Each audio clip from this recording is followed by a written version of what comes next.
Servus, Glück auf und herzlich willkommen zum FC Bayern Talk zum Heimspiel gegen den FC Augsburg. Ja, Leute, Fazit 2-0 gewonnen, alles tutti. Schwieriges Spiel gewesen. Ich finde, man hat gesehen, dass der Akku ja doch schon sehr leer war bei einigen Spielern. Einige Spieler sind aber auch sehr viel gelaufen, auch in dem Spiel. Ansonsten muss man sagen, wir haben zweikampfmäßig dagegen gehalten. Es war lange schwer. Erste Halbzeit war erste Halbzeit war ganz schwer. Da haben wir gar nichts auf die Kette gekriegt. Gerade so die erste Viertelstunde hat Augsburg das sogar sehr gut gemacht, hat sehr hoch gepresst gegen uns. Haben wir gar kein Mittel gefunden, nicht über Außen, nicht über die Mitte. War sehr schwierig für uns. Wie gesagt, meiner Meinung nach lag es einfach so ein bisschen an der Frische, die gefehlt hat.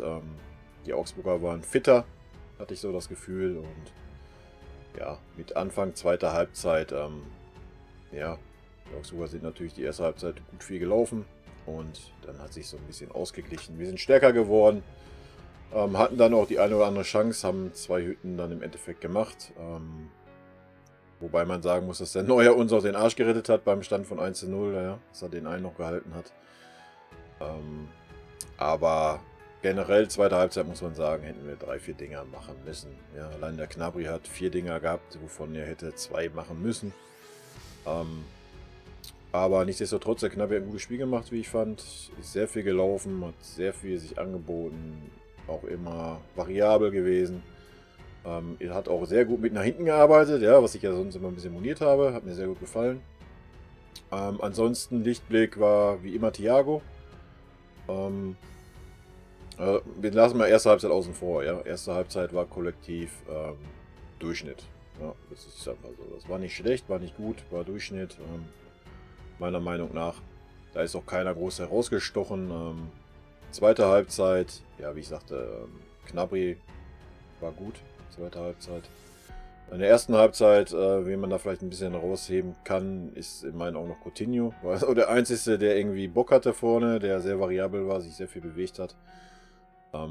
Den aber halt einfach auch so ein bisschen die Anspielstationen dann gefehlt haben. Zweite Halbzeit, ja, fand ich ihn auch noch okay. Ein bisschen abgetauchter wie in der ersten Halbzeit. Aber generell fand ich es ein ganz gutes Spiel von Coutinho, auch wenn es jetzt nicht so torgefährlich war oder sonst, aber ist auch sehr viel gelaufen, hat sehr viel versucht. Hat mir sehr gut gefallen. Wie ich schon sagte, Thiago, souverän, wie immer, die letzten Wochen, fast schon Monate, muss man sagen. Ja, und der Rest war einfach Durchschnitt heute, ja. Keine Ahnung, da kannst du jetzt nicht irgendwie, können wir gleich mal auf die Noten drauf eingehen, aber da kannst du ja durchweg die 3 verteilen eigentlich. Ja, Müller war irgendwie wieder, ja, neben der Spur heute, hat aber halt seinen Müller-Moment gehabt, hat das 1:0 gemacht und das muss man sagen, den macht nicht jeder so, ja. Das muss man mal ganz klar sagen und auch ein super Ball von Jerome. Ne? Jerome war heute auch richtig, richtig gut, war wieder, ja, er ist wieder da, er hat diese, was man sonst immer das Gefühl hat, diese Unsicherheit, ja, und dieses so kein Bock und irgendwie so, weiß ich nicht, das ist ganz weg bei ihm. Also er reißt sich den Arsch auf, er spielt wieder so einen Pass wie auf den Müller. Man kann halt nur der Jerome von da hinten, von der Position aus, das hat der Alaba noch nicht so drin, auch wenn er es öfters versucht. Ja, also Jerome fand ich gut heute. Klar, dass er Geschwindigkeitsnachteile hat, müssen wir uns nichts vormachen, das weiß er selber, aber wie gesagt, ich fand den gut, ich fand die letzten Spiele schon gut und heute war, ich meine, wir waren heute auch nicht wirklich gefordert in der Abwehr, das muss man auch mal ganz klar sagen. Auch wo es 1:0 stand, man hatte jetzt nie das Gefühl irgendwie, yo, die brennen jetzt noch ein Feuerwerk ab und keine Ahnung. Klar, das eine war noch in ihrem Abseitstor gemacht, ja, aber es war nochmal Abseits, ja. Wir haben uns sehr gut ins Abseits gestellt, auch erste Halbzeit, muss man ganz klar sagen, waren bestimmt 5, 6 Mal, wo wir richtig schön ins Abseits haben stellen lassen. Von daher, wie gesagt, durchschnittliches Spiel, zweite Halbzeit war es ein bisschen besser und ich denke, nach so einem Spielmarathon, ja, muss man damit einfach auch mal zufrieden sein, ja, und die Leute, die Statistikgurus unter euch, wissen das vielleicht, der Martin Schmidt, der jetzt Trainer ist, oder, ja, haben wir die letzten Jahre nicht wirklich viel gegen gerissen. Und gegen Augsburg haben wir uns immer schwer getan, warum auch immer. Und von daher, ich bin hochzufrieden. Wie gesagt, erste Halbzeit war sehr langweilig irgendwo. Aber zweite Halbzeit war es um einiges besser. Klar, wie ich schon sagte, ich habe so das Gefühl gehabt, so die letzte Fitnesslevel ist nicht mehr da. Aber man hat es auch gesehen, Goretzka war dann so der Einzige auf dem Platz, der noch richtig Zug drin hatte. Ja. Der hat auch die letzten Spiele nicht so viel gespielt, war dann noch verletzt. Da hat man schon gesehen, dass er noch richtig fit ist. Der hat nochmal richtig gerissen da so. Und ja, ich meine, das Tor mit dem Zusammenspiel mit Gnabry war natürlich traumhaft, ja. Muss man auch mal so sagen. Aber er war so der Einzige, der dann, wo er reinkam, noch gesehen hat, der ist, wenn er den Sprint angezogen hat, ist ja auch noch allen davon gelaufen. Die Augsburger waren platt, irgendwie unsere Mannschaft war auch platt, so von vornherein schon so ein bisschen, bei der Zirkzee auch irgendwie so. Klar, hat sich Mühe gegeben, hat auch viel gegen den Ball gearbeitet, aber man hat es einfach gesehen dann, ja, also der war in meinen Augen stehen K.O.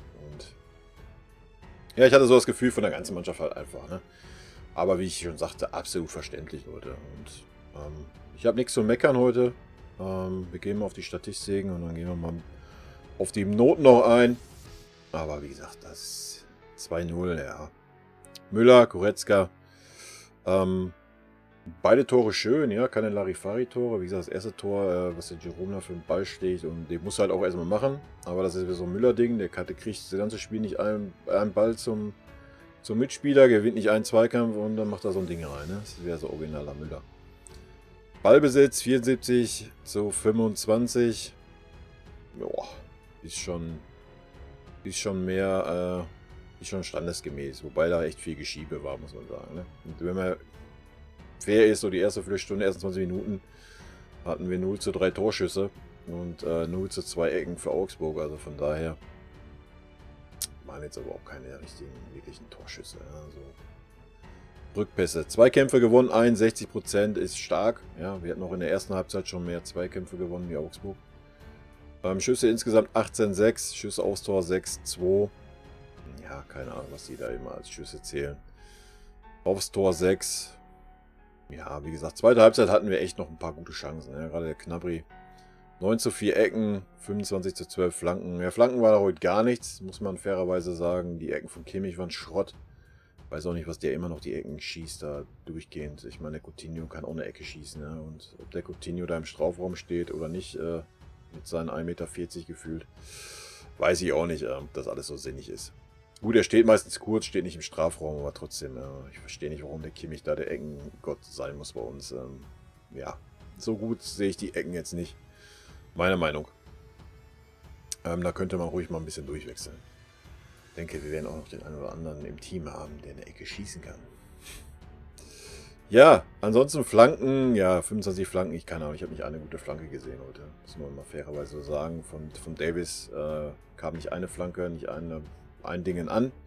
Einmal ist er ein bisschen durchgegangen, da konnte er nicht viel für und die anderen waren halt einfach schwach. Man hat aber auch gemerkt, dass er auch nicht bei 100% war, das hat man gemerkt, das hat man gesehen.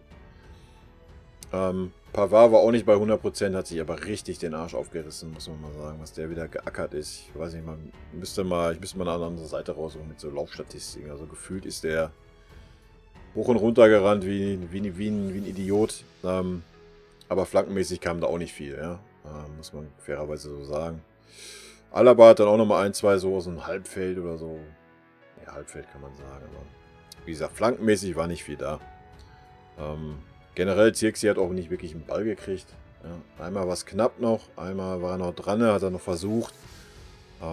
Hat aber auch viel geackert. Generell die ganze Mannschaft hat viel geackert. Ja? Da war keiner, der jetzt irgendwie stehen geblieben ist oder sowas.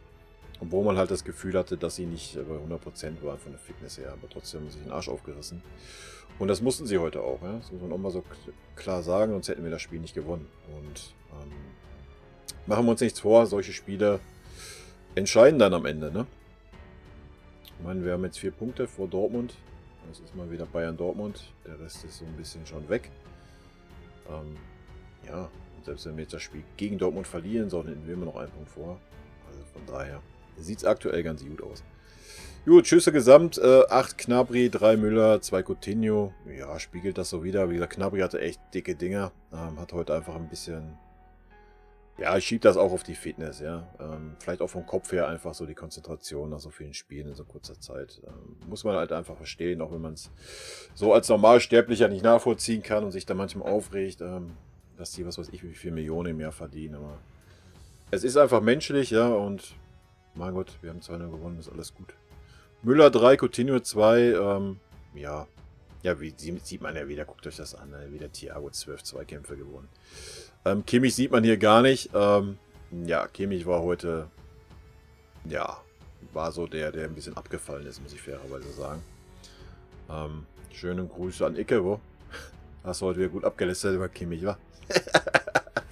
Kimmich war heute so ein bisschen abfallen, muss man sagen, ist abgefallen gegenüber so die andere, die so irgendwo so bei Mittelmaß waren, war der Kimmich so ein bisschen darunter, fand ich. Gefault worden, interessiert uns nicht. Ballkontakte, Thiago 121, Kimmich 111, Pavard 110. Und Torschuss, Vorlagen, Gnabry 4, Müller 3, Davis 3. Ja, ist okay. Ne? Ist okay. Gut, wir sagen, wir gehen mal in die Aufstellung rein. Ja, Neuer muss man heute eine 2 geben, definitiv. Er hat uns beim Stand von 1-0 dieses fette Ding, was er da auf der Linie gehalten hat. Wir hatten natürlich dann noch Glück, dass der Nachschuss nicht reinging. War ja angeblich noch jemand von uns dran, das habe ich nicht gesehen. Gab ja noch eine Ecke. Dann gab es nochmal eine Ecke nach dem Abseits. Das hätte mich immer interessiert, wenn die zum Tor geführt hätte, was dann passiert wäre. Ja, aber zum Glück ist nichts passiert. Gut, Davis war für mich eine 3. Ja, man hat es ja gesehen, hat trotzdem noch drei Torschussvorlagen gehabt, aber so flankenmäßig war da heute wenig. Und nach hinten, ja, war gut, nach vorne ist halt auch viel gelaufen, aber ich finde schon, man hat so generell gemerkt, halt einfach, dass der Akku ein bisschen näher ist. Pavard würde ich auch eine 3 geben, eher sogar so eine 3 mit einem kleinen Plus, weil er, also gefühlt ist er unendlich gelaufen, hat alles versucht. Jerome definitiv auch eine 3 plus, würde ich sagen. Alaba war gewohnt, war eine 3 heute. Thomas Müller, ja, wegen seinem Tor war es für mich auch eine 3. Ansonsten hätte ich ihm nicht viel gegeben. Gnabry war definitiv auch eine 3 plus, schon eher eine 2.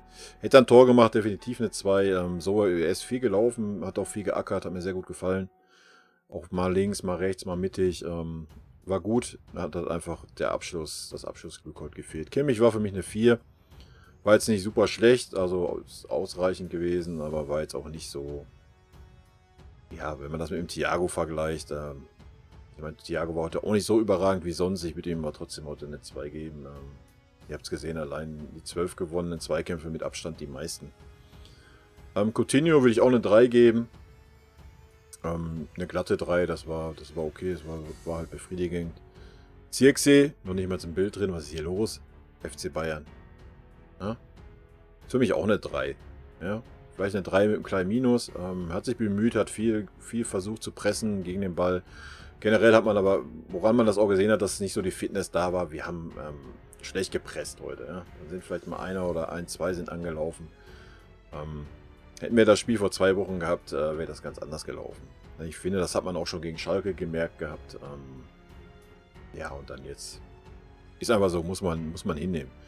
Goretzka, ja, würde ich schon sagen, dass es auch eine 3 plus war, wenn nicht sogar eine 2. Wie gesagt, der war der Einzige, der da nochmal, wenn der angezogen hat, da durchmarschiert ist durch die Reihen. Und sehr schönes Tor, sehr schön rausgespielt zusammen mit Gnabry. Hernandez 5 Minuten kann man nicht wirklich beurteilen. Ja,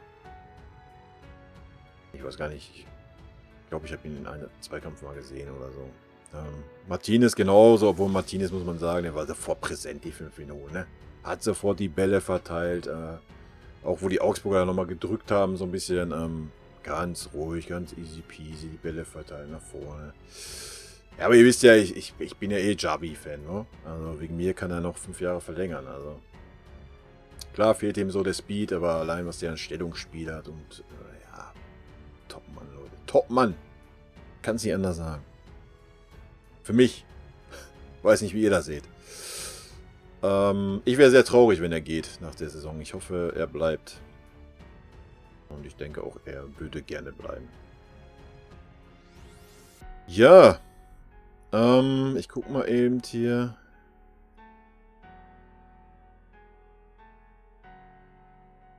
Na gut, das hat sich ja doch noch geändert. Also zwischenzeitlich irgendwie in der 80. Minute oder 70. oder was, hat der Kommentator gesagt, so, der Lute hätte die meisten Ballkontakte bei Augsburg. Das fand ich dann schon witzig. Aber er steht jetzt hier nicht drin. Ich weiß nicht, ob Torhüter hier generell nicht drinstehen in der Ballkontakte-Liste oder keine Ahnung. Wäre auf jeden Fall witzig. Ja, ich denke, damit ist alles gesagt zu dem Spiel. Ich war zufrieden. Ja, es war, auch wenn es ein bisschen langweilig war, erste Halbzeit, zweite Halbzeit, war es ein bisschen besser. Aber ich denke, ja, einfach der Fitness geschuldet. Und hey, wir haben immerhin gewonnen, ja. Und das war auch nicht so einfach, wie es auf dem Papier da war. Ansonsten was ich nochmal sagen kann, Choreo fand ich sehr geil. Fand ich auch sehr geil, dass alle mitgemacht haben. Ja, es gab Spruchbänder gegen den DFB, gegen Rummenigge, beziehungsweise gegen unseren Verein, von wegen dieses Scheinheilige gegen Diskriminierung und so weiter, und dann immer das Trainingslager in Katar machen, wo ich auch voll dabei bin. Ja, ich finde das auch nicht in Ordnung, dass wir das Trainingslager da jedes Jahr machen, und wir machen das nur. Ja, hier, ich glaube hier, oder Ränderseite, wegen dem kleinen Logo drauf. Qatar Airways oder was weiß ich, was es ist, was mit Sicherheit sehr gut bezahlt wird. Da bin ich aber ganz bei den Ultras, finde ich absolut heuchlerisch, und bin ich ganz klar gegen, wegen mir. Scheiß da auf, was weiß ich, wie viele Millionen das sind. Weiß ich nicht. Aber das sehe ich von Anfang an so. Ich glaube nicht, dass wir das nötig haben. Ja? Man könnte da schon sagen, so, nee, scheiß auf 10, 20 Millionen, was immer die kriegen dafür. Meine Meinung, deswegen finde ich es sehr schade, dass das immer noch so ist und wahrscheinlich auch so bleiben wird. Vielleicht wird es mal anders, wenn ein Führungswechsel da ist, ich weiß es nicht. Ich bin da auch klar gegen, ganz klar. Ich halte da gar nichts von, dass wir da in Katar da irgendwelche Trainingslager machen, wenn man weiß, was da für Verhältnisse herrschen, was da für Regeln herrschen. Ja, weiß ich auch nicht, was das soll, warum man das macht. Wie ich schon sagte, ich denke nicht, dass wir das nötig haben. Ja? Ich denke, wir kommen auch so an genug Geld. Ja, das dazu. Ansonsten fand ich es okay. Man kann Banner zeigen, das ist ja, was ich in den Videos gesagt hatte. Alles gut. Solange die kritisch sind, bin ich da ganz bei den Ultras. Keine Frage. Und solange man das in so einem Ton macht, wie es gemacht wurde, ist doch alles gut. Ja, da regt sich keiner auf. Es wird trotzdem darüber geredet. Warum hat man es nicht gleich so gemacht? Warum muss man da so Kinderspielchen machen mit irgendeinem Argument, weil die Dortmunder Ultras das auch so gemacht haben. Wir mögen sie eigentlich nicht, aber wir machen das jetzt auch so. Blase. Das war halt ein bisschen die Stellungnahme von der Schickeria, lächerlich. Aber ich denke, das Thema sollten wir abhaken. Solange Kritik kommt, so wie sie kam heute, völlig okay, völlig legitim. Es kann immer jeder seine Meinung sagen, und solange man die so sagt, wie sie gesagt wurde, ist das in meinen Augen okay. Gut, Leute, das soll es gewesen sein. Ja, jetzt kommende Woche haben wir keine englische Woche. Ich glaube, danach ist schon wieder Champions League Rückspiel. Von daher haben wir jetzt, aber ist ja auch noch Länderspielpause, ne? Ja, ich muss mal gucken. Ja, aber ich glaube, jetzt haben wir ja auf jeden Fall nochmal Spiel gegen Union oder was? Ich gucke mal eben rein. Spielpläne. 18.3. 14.3. ist Union, 18.3. genau, ist Chelsea, 20.3. ist Frankfurt zu Hause, und dann ist Länderspielpause. Ja, wird natürlich nochmal eine heiße Woche, ja. Das Gute ist, dass wir jetzt mal wenigstens so eine Woche Pause haben. Ja, nicht ganz, 6 Tage. Sega, das ist Samstag so 18.30 sogar. Du ahnst es nicht, Topspiel, hasse ich. Aber gut, ist so. Und dann haben wir Chelsea halt am 18. Ne? Das Rückspiel. Man darf sich nicht zu sicher sein, ja. Aber was mir heute halt auch gefallen hat, wir haben auch nicht so die Konzentration sausen lassen, wie wir es sonst gemacht haben. Das war okay heute. Deswegen, da mache ich mir relativ wenig Sorgen. Sollten wir schon über die Bühne schaukeln. Dann Frankfurt, da bin ich gespannt. Wird dann nochmal ein heißes Spiel. Dann ist Länderspielpause. Ich kann auch mal umstellen, dann seht ihr das auch mal. Dann ist Länderspielpause. Jo, und dann ist schon 4.4. gegen Dortmund, ne?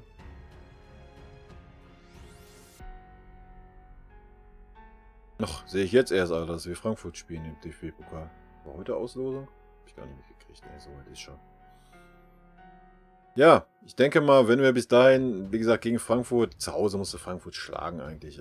Bin gespannt, man weiß es nie.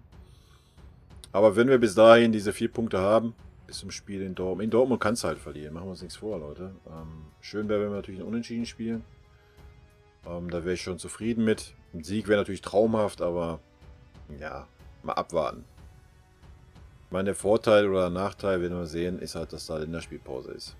Das heißt, vielleicht der eine oder andere ein bisschen geschrumpft bei der Nationalmannschaft oder so, vielleicht sind ein paar ein bisschen fitter.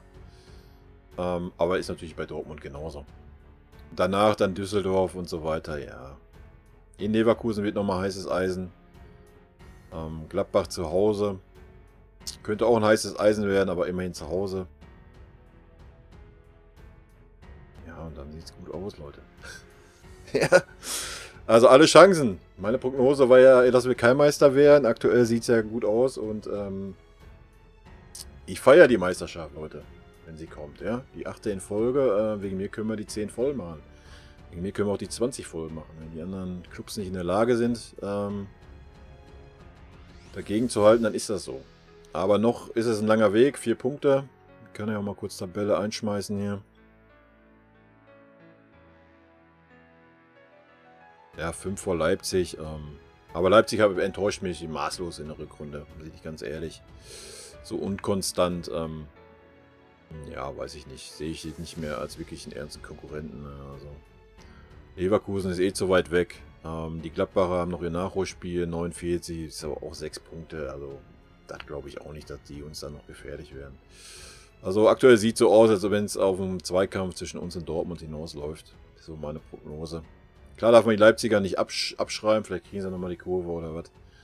Ich weiß es nicht, spielen hat ein bisschen viele Unentschieden im Moment. Ja, wie gesagt, wir haben 4 Punkte Polster und wir können uns eine Niederlage leisten, von daher alles gut. Und in diesem Sinne, ja, rot-weiße Grüße gehen raus, ne? Hier, Rot gegen Rassismus, ganz wichtig, Leute. Und denke das und hoffe, das setzen alle um. Und wie gesagt, rot-weiße Grüße gehen raus. Ich wünsche euch eine schöne Woche und wir hören uns wieder am Wochenende zum Spiel gegen Union. Ja, haut rein, bis dann. Ciao.